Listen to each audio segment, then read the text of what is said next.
Enrique Davila, he, him pronouns. I'm in the history department in the College of Arts and Sciences, and I'm an assistant professor. This is my first year at SLU.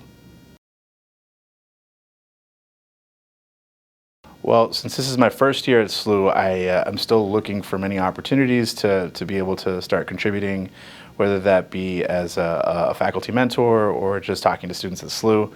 In previous positions, I've worked in a couple different programs, some to help promote diversity, equity, inclusion in graduate school. Others, the most recent program I was a part of was one that was looking at community colleges to try to find students who might want to transfer into a four-year career. It focused mostly on Latina students, but it was a great program, and you get to know many of the students at community colleges, which sometimes can feel apart from the four-year colleges that we go to. And I was one of those people that went from a community college to a four-year college, Austin Community College to UT, and I just really enjoyed that process, getting to learn the two different styles of teaching. Community college teachers, they have like a different approach. They're often teaching a lot more, but you can get a lot of the high-level information that you need from them, and I thought it was beneficial and crucial to my experience in undergrad, so I'm trying to find opportunities to contribute to that.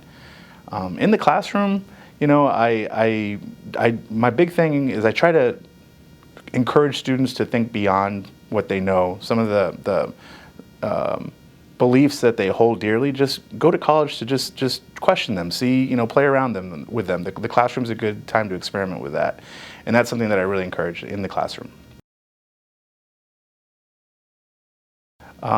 So this one, I'll try not to make it too long, but I was born in a region of Texas called the Rio Grande Valley. It's the furthest south you can go into Texas before you reach Mexico.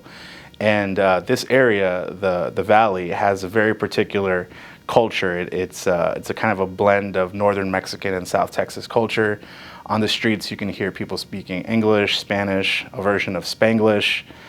Music that you'll hear is kind of this accordion music from Mexico mixed with some of the Texas twang. Think something like Selena, she's a Tejano artist. And the food you eat is a kind of mix of Texas and Mexican food. And the reason I bring this up is because for all my life growing up, I thought that was Mexicanidad. I thought that was what Mexico was.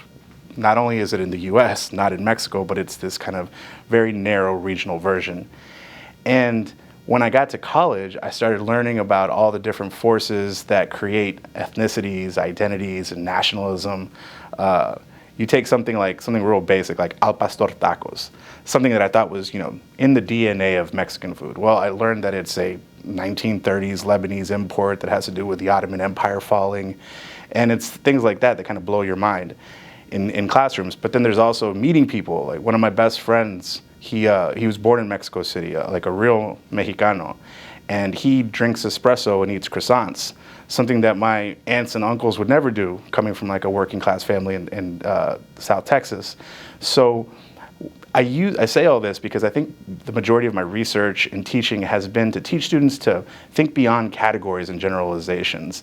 Not only because it sort of obscures the uniqueness that we all hold within us, but it also prevents certain commonalities from forming that can create friendships, create communities, or more related to my research, create reform movements that can actually make this a better place. So I think that's how my growing up sort of influenced my teaching and research. Advice is always hard to give because you know, it's different for every person, but I think that's part of my advice, which is I think the saying is there's many ways to climb a tree. So take all the advice you can get from everyone, but then take it also with a grain of salt and see what works for you. I think that's important. What works for one person may not work for another, and I always tell anyone I get a chance to think about that. The other thing sort of relates to what I was talking about earlier, which is be open to changing your mind, to evolving your opinions, or even to abandoning them. The other big saying that I enjoy is the more you learn, the more you realize how much you don't know. And I think rather than being seen as a weakness, changing your mind, altering your opinion, forming new opinions should be seen as a product of learning more and doing more research.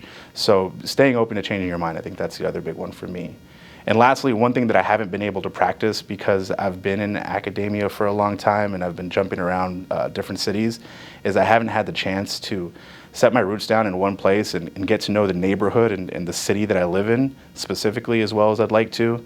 And that's something that I'm going to be working on. I know it's important to stay abreast of national and global news, but paying attention to what's going on in your neighborhood I think is really important. And that's something that I give as advice, but also to myself because I'm really looking forward to doing that here in St. Louis.